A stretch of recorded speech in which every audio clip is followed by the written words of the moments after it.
Today, we're going to talk about a really powerful way to think about leadership. In a world that is completely obsessed with AI and always looking to the future, it might sound a little crazy, but what if the most important leadership skill is actually about listening, really skillfully, to the past? Come on, every leader knows this feeling. You've got the strategy, it's solid. The data all lines up. The plan is, frankly, brilliant. But then, somewhere along the way, it just grinds to a halt. It hits this invisible wall of friction. So why does that happen? Well, the answer usually isn't in the plan itself. I mean, just look at the pace of business today. It's just relentless, right? We are in a constant state of transformation. We're trying to navigate one disruption after another. And we're always launching some kind of new operating model. The pressure is always on to just pivot, restructure, and basically act like you can just hop from one moving train to the next, leaving the past totally in the dust. But here's the catch. The past never really leaves. It sticks around as something we can call an echo. Think of it as all the old decisions, the big wins people still talk about, the failures that were never really resolved, and, those unspoken tensions that just kind of hang in the air. Moving faster and throwing AI at things doesn't get rid of these echoes. If anything, it just buries them under more dashboards, which makes them harder to see but just as powerful. And this slide just nails the problem. On the left, you've got the world AI lives in. Pure data, inputs, correlations. But look at the right. That's all the stuff it completely misses. The messy, complicated human emotions tied to all that history.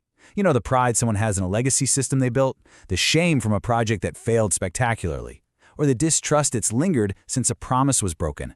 And that gap between the two, that is the leader's work right there.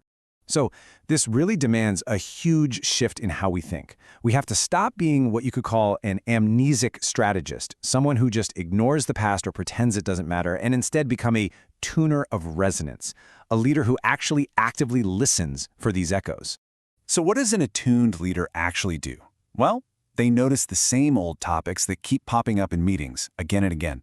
They pay close attention to the subjects that everyone seems to dance around. And this is so important. They hear the silence behind the PowerPoint slides, all the unasked questions and unspoken worries.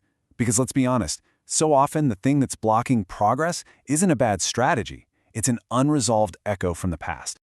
Okay, so how do we make this something we can actually use? It all starts with just naming the echo. When you do that, you can literally turn what feels like resistance into a powerful strategic asset. This slide just lays it all out so clearly. Look at the left. When an echo goes unnamed, it just festers. It creates cynicism, passive resistance, and eventually total burnout. But then look at the right. The second a leader gives that echo a name, everything changes. Cynicism becomes understandable, resistance becomes discussable, and sabotage becomes something you can actually work with. And naming it doesn't have to be this big dramatic thing. It can be as simple as saying, it kind of feels like we've lived this before, or maybe I get the sense that the reaction we're seeing isn't just about this one decision. A sentence like that might slow a meeting down for 5 minutes, sure, but it could save you months or even years of struggle and dysfunction down the road. Now, here's a really crucial point. Not every echo is a problem you need to fix. In fact, some echoes are actually huge strategic assets. They can be the source of your team's tacit expertise, that collective gut feeling, those deeply held values, or the unwritten professional instincts that never, ever show up on a spreadsheet. The leader's job as a tuner is to figure out which of these signals to turn up. And this is where it all leads. This is the payoff, the resonance advantage.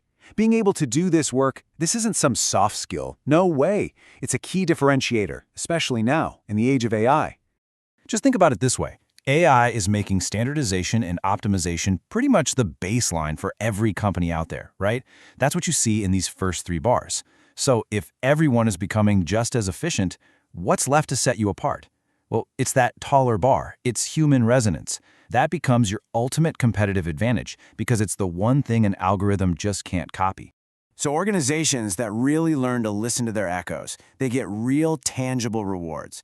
They get deeper alignment because they're finally dealing with the real issues. They build incredible trust because people actually feel heard.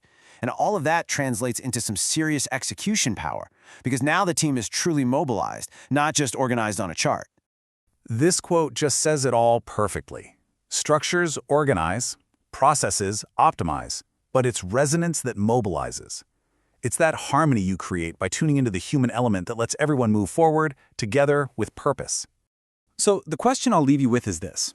As a leader, are you consciously and deliberately amplifying the right signals on your team, or are you just reacting to the static, to all that unnamed noise from the past?